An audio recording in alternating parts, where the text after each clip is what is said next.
And on that last note from Leland regarding the second special counsel, count former oversight chairman Jason Chaffetz among those expressing skepticism about the U.S. attorney appointed to look into alleged FBI bias. You saw him right here last night. I think it's unfair and inappropriate for the Attorney General and Rod Rosenstein to ask him and put him in a position where he essentially has to investigate his boss. And I don't think you'll ultimately be able to get to the truth. Joining me now, Chairman of the House Judiciary Committee, who has called for a second special counsel, Congressman Bob Goodlatte. Great to have you with us, Mr. Chairman. Good to be with you, Shannon. Okay, so there's been mixed reaction to this decision by the Attorney General to appoint someone that it seems to be well respected across the board and has been investigating for months, from what we understand, but is not a second special counsel. Here's what Kim Strassel said in the Wall Street Journal, her tweet. She says, special counsels are bad news. She says, see every recent headline. And AG Sessions is right to stick to principle and not appoint a second one. Huber has all the same powers, even as he remains under DOJ authority, combined with more Sessions pressure for disclosure, and this is best scenario. Where is that not good enough for you? I think we need a second special counsel because Jason Chaffetz is right.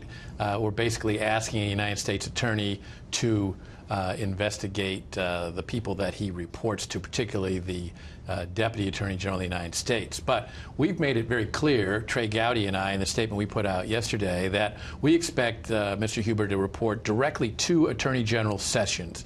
And I think the Attorney General has taken a step in the right direction in appointing Mr. Huber to do this. It gets the matter outside of main justice, outside of Washington, D.C. It leaves the door open for a special counsel.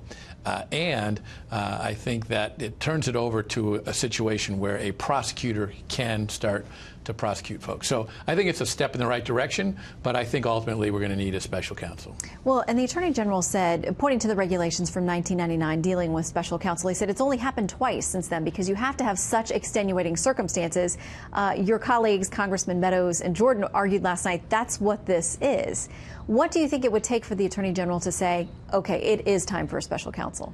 I think that if it became very apparent that there were a number of indictments, or if there were criticisms that Mr. Huber was not aggressively investigating this, or that the FBI continued to slow walk the information that we have requested and now subpoenaed from the Department of Justice. That subpoena is due next Thursday.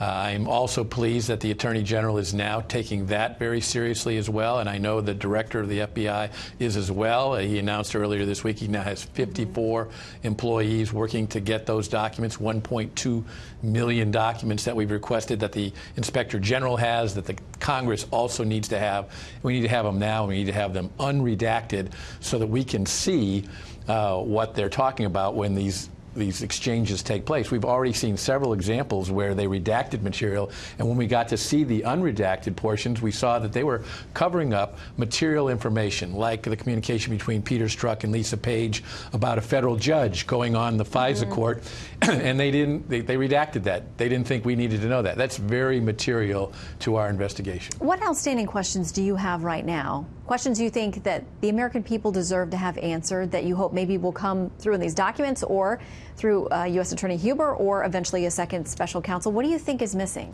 And the first thing will be the report of the Inspector General, which we are looking forward to, and we hope to see that within a month. And I think it's going to show that there was extreme bias in the Department of Justice, the world's premier law enforcement organization, the Federal Bureau of Investigation, where tens of thousands of people every day work hard to keep us safe, fight crime, prevent terrorist attacks like the bombing attack last week in Austin. And yet several people near the top of this organization engaged in activities in handling one investigation involving one presidential candidate extremely differently, bending over backwards to not find reasons to take action with regard to Hillary Clinton or her employees. And on the other hand, having insurance policies and secret plans to take action in another area. We have a special counsel investigating that. I think that should move forward. but there needs to be an investigation into the Federal Bureau of Investigation and how they handle all this, because we don't want to have this happen again in 2020. And the American people's trust is not there that it won't happen again unless there's a real house cleaning, which is starting to happen. Well, and we'll await that Inspector General report, we think April. So we'll wait along with you. You'll probably see it before we do. But Chairman, great to have you with us. Great to have you with us tonight. Have a great weekend. Thanks, Shannon. You too.